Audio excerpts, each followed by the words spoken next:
What's going on, everybody? It's Matt, aka the Lumberjack Landlord, and for segment number 3, we still have Mike Zuber because otherwise it wouldn't be segment number 3. So, Mike, good to have you here. Super excited to talk about this topic because we had talked about always our approach is, hey, how can we help people? How can we make sure people are having fun going through this process? And one of the things that you and I talked about was, hey, are people getting discouraged? Are they getting run down because they wrote 250 deals in a year and got zero? And yeah. Right. I mean, talk to me about, even you, seasoned veteran, how you felt about the last year and what that's looked like for the work that you put in and what your students are experiencing.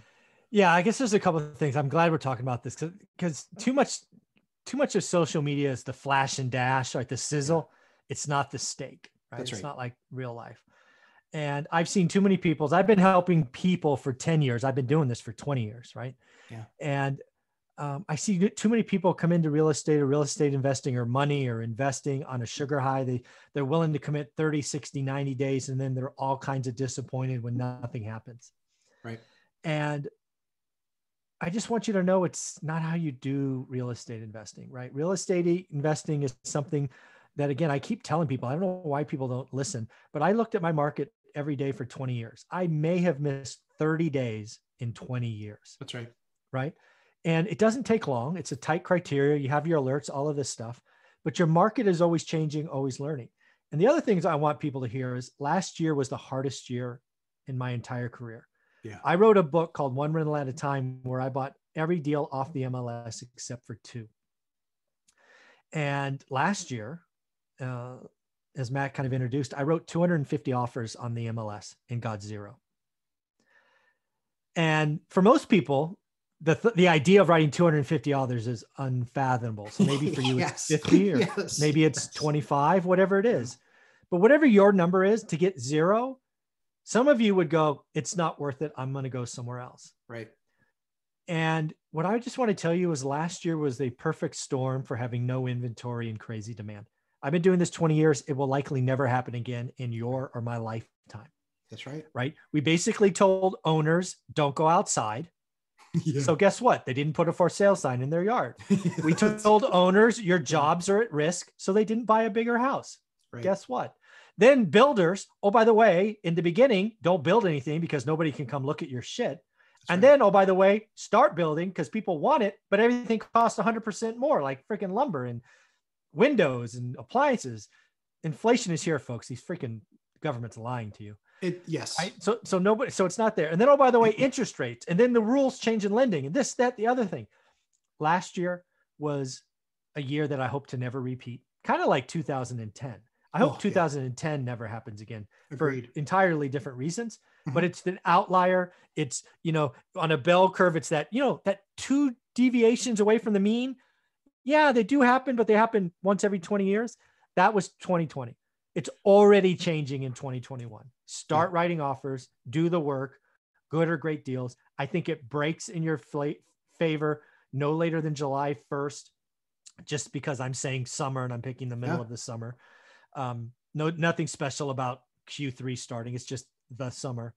And again, if you're in the market like we are, I can already tell you it's changing already. It is. Yeah. But I mean, you need to look.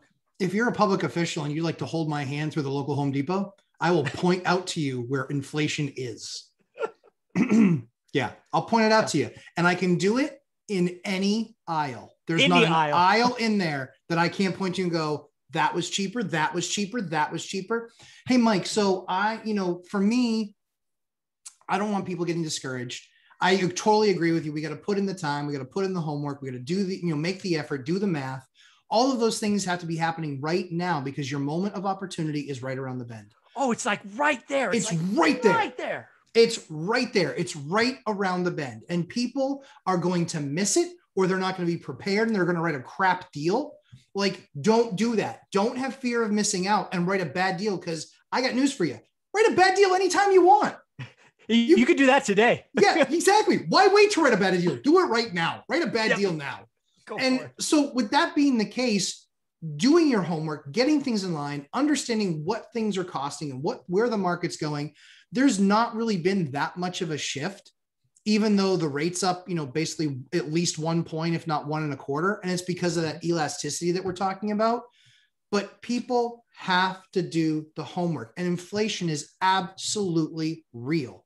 It's absolutely real. And when I'm looking at it, deck projects costing me 5x, 4x what they did. I wish I could tell you I was paying my guys that much more. I'm paying them more than I did a year ago, but I'm not. The major component used to be like 50% of material, 50% of labor. That was your cost for any project. Yeah. And now in some cases it's 70-30 or 65-35, right? Oh, it's far more 70-30 these days. I just got a 65 foot fence quote. I mean, we're talking 2x4s and pickets. Yeah. Right. We're not talking like pressure treated or anything. Maybe I think the 4x4s were probably pressure treated, but yeah, because they're going around. It was 3x. Oh, yeah. I'm like, can we use the old fence? I'm like, how many pickets can we save off the old fence?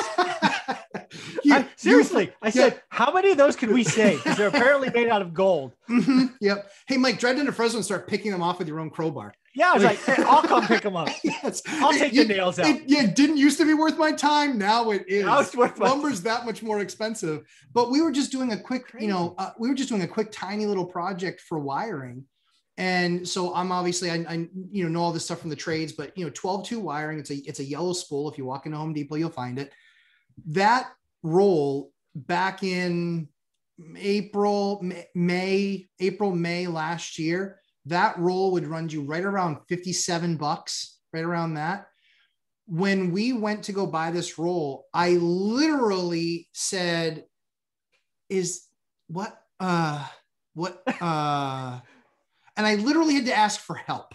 I was like, is this really a roll of 12? Is this like an expanded roll of 12-2? It's like 500 and not 250.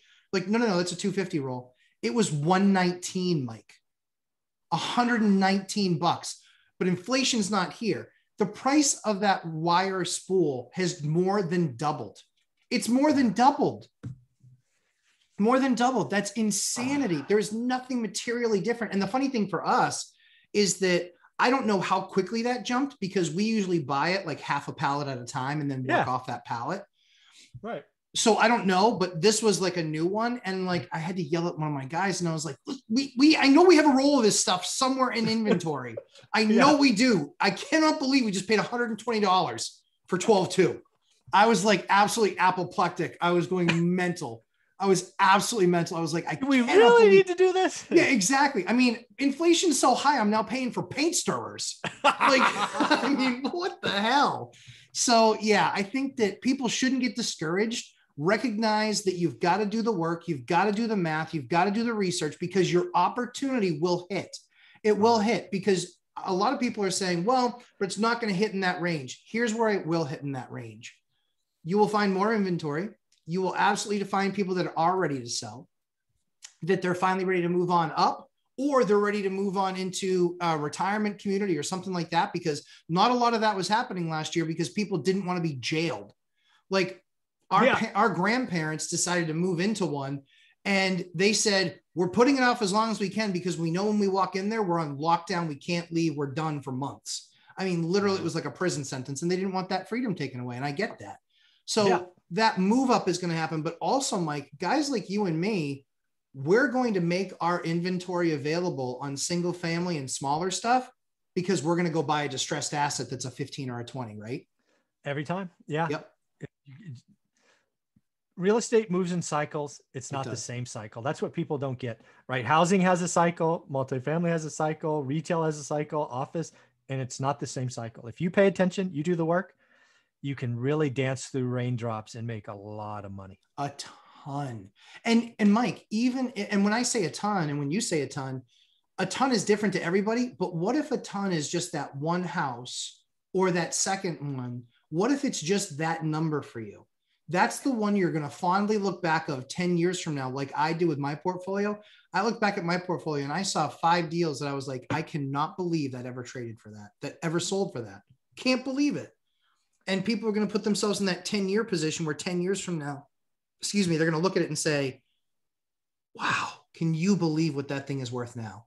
Can you believe what my rents are now? Yeah. Everything I bought 10 years ago, man, I I wish I could buy more. If you want something 10 years ago when it's worth less, there was a chemical spill. Something bad happened. I mean, honest to goodness. So, Yeah. Mike, I really appreciate the time. Where can everybody find you, my man? Go ahead and look up One Rental at a Time. It should be pretty easy to find on YouTube, Amazon, Audible, Instagram. Awesome. And like I said, One Rental at a Time, I bought the book. It didn't help me in my first 64, but I know it will help me in my next 64. And so for me, I still wrote the 5-star review. So give me a break. Write the guy a 5-star review. Thank the you. book's that good. Honest to God, you people. I appreciate that. I tell you, sometimes people just get me, Mike. So, Mike, thanks so much for the time. Have an awesome week, and we'll connect on Tuesday. You got it, brother. Take care. Thanks, Mike. Take care. Mm-hmm.